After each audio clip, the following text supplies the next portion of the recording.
Hello viewers, welcome to learn computer academy. আজকে আমরা খুব ইন্টারেস্টিং একটা বিষয় শিখব। আর এই যে টপিকটা, এই টপিকটা কিন্তু রিয়েল লাইফে আমরা খুব বেশি ইউজ করি।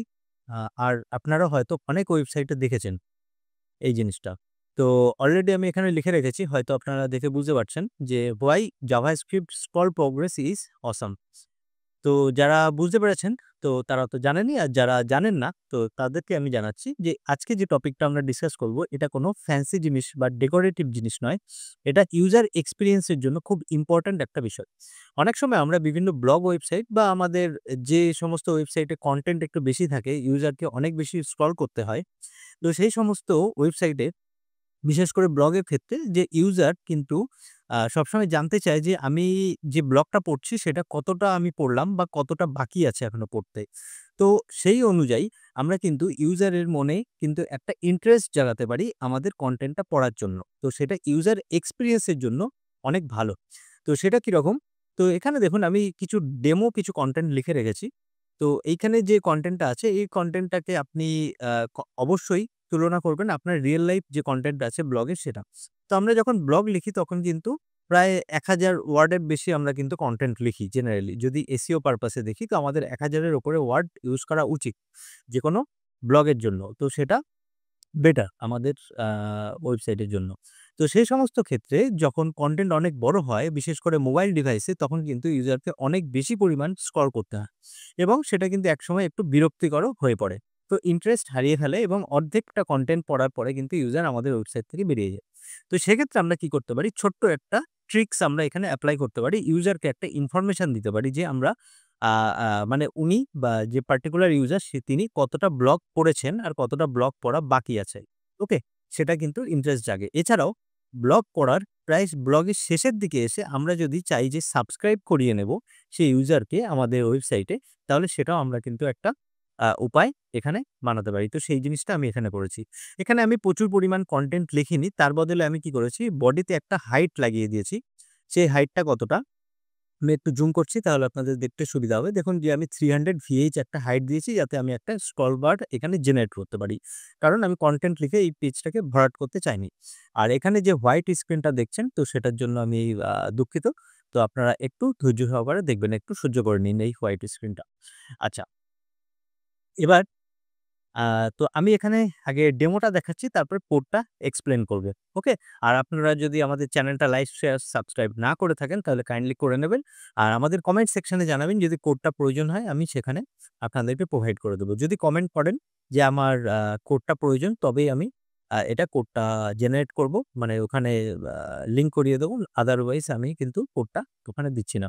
আপনারা নিজেরা দেখে, দেখে বানিয়ে নিতে পারবেন। আচ্ছা, এবার দেখুন এখানে আমি যে ডেমোটা দেখাচ্ছি, আমি যখন স্ক্রল করছি, দেখছেন? আমার কিন্তু কতটা স্ক্রল বাকি আছে, মানে আমার কনটেন্ট পড়তে আর কতটা বাকি আছে, সেটা এখানে কিন্তু আমাদের পার্সেন্টেজ হিসাবে এখানে দেখাচ্ছে। আ তো এখানে একটু খেয়াল করুন যে দেখুন দেখছেন?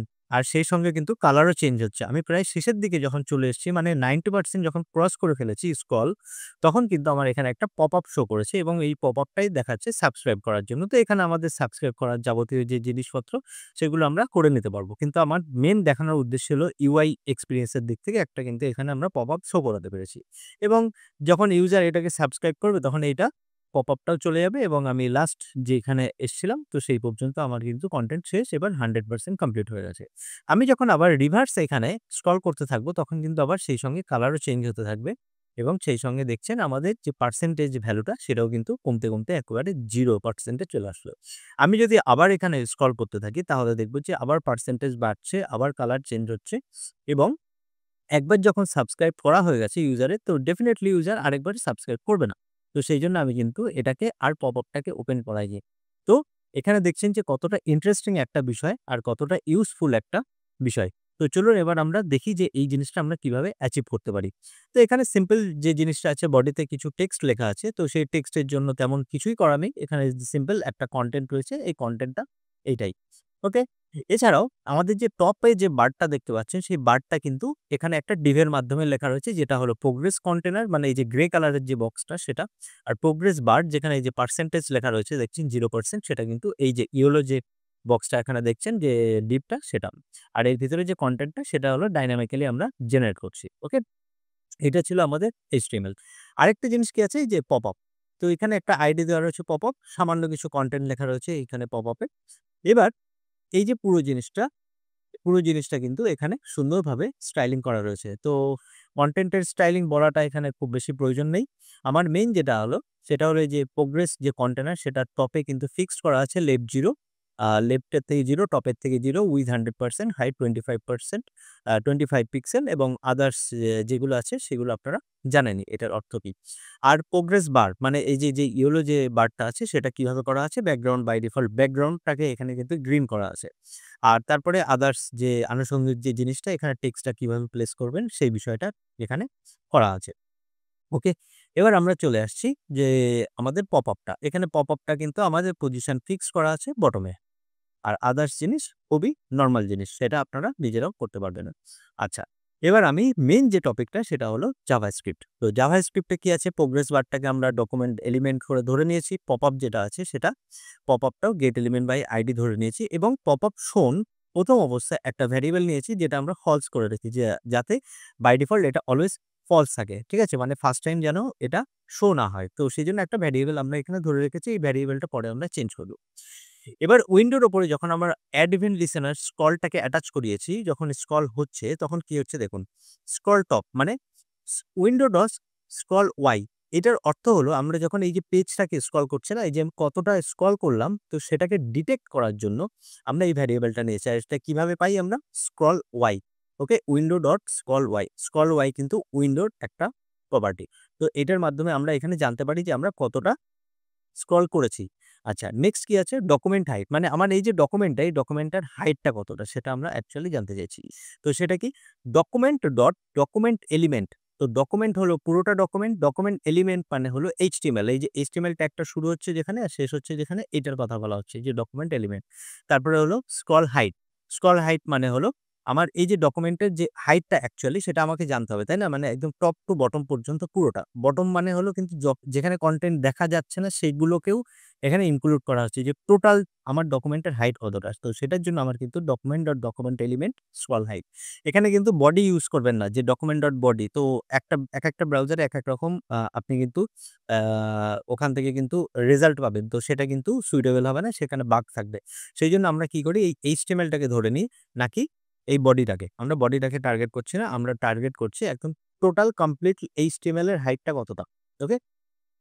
এবং সেখান থেকে আমরা মাইনাস করছি কতটা, সেখান থেকে আমরা window dot inner height. Inner height মানে কতটা ভিজিবল পার্ট কতটা আছে। মানে টোটাল আমার উইন্ডো কতটা, মানে আমার ওয়েবসাইট কতটা, যেটা দেখা যাচ্ছে না সেটাও, মাইনাস এই মুহূর্তে কতটা দেখতে পাচ্ছি, আমাদের উইন্ডোর সাইজ এখন কতটা সেটা। এটা হলো ইনার হাইট।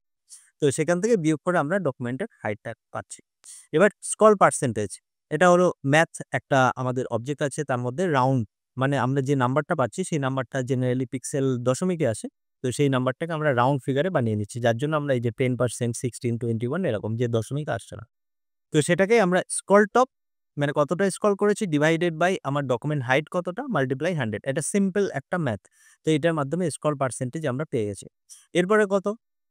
আমাদের প্রোগ্রেস বারের উইথ কতটা? মানে এই যে প্রোগ্রেস বার যেটা এগোচ্ছে না সেটার উইথ আমরা কিন্তু এই পার্সেন্টেজ প্লাস এটা। ঠিক আছে? সেই উইথটাকে আমরা এইভাবে ম্যানিপুলেট করছি যে এই উইথটাকে আমরা কিন্তু বাড়াচ্ছি। ওকে? তো এখানে আমাদের যে প্রোগ্রেস বার যেটা ছিল, তো প্রোগ্রেস বার যদি আমি এখানে দেখাই তাহলে দেখুন যে আমাদের উইথ কিন্তু 0 ছিল। তো এটা স্ক্রলের সঙ্গে এইটার উইথটা বাড়াতে হবে, তাই না? তো সেইজন্য আমরা কিন্তু এই টেকনিকটা এখানে এপ্লাই করছি যে স্টাইলটা ডাইনামিক্যালি আমরা এখানে স্ক্রলের উইথটা কিন্তু বাড়াচ্ছি। মানে এই যে প্রোগ্রেস বারের যে উইথ সেটা কিন্তু বাড়াচ্ছি। এবং সেই সঙ্গে যে উইথটা কতটা আসলো সেটাও কিন্তু আমরা এখানে লিখে দিচ্ছি। সেটার মাধ্যমে কি যে টেক্সট ডকুমেন্ট, টেক্সট কনটেন্ট সেই স্ক্রল পার্সেন্টেজ যে আমরা স্ক্রল পার্সেন্টেজটা এখানে বানিয়েছি। তো এটা গেল আমাদের এই যে বারটা, এটার কাজ আমাদের হয়ে গেল। এরপর হলো কালার ট্রানজিশন।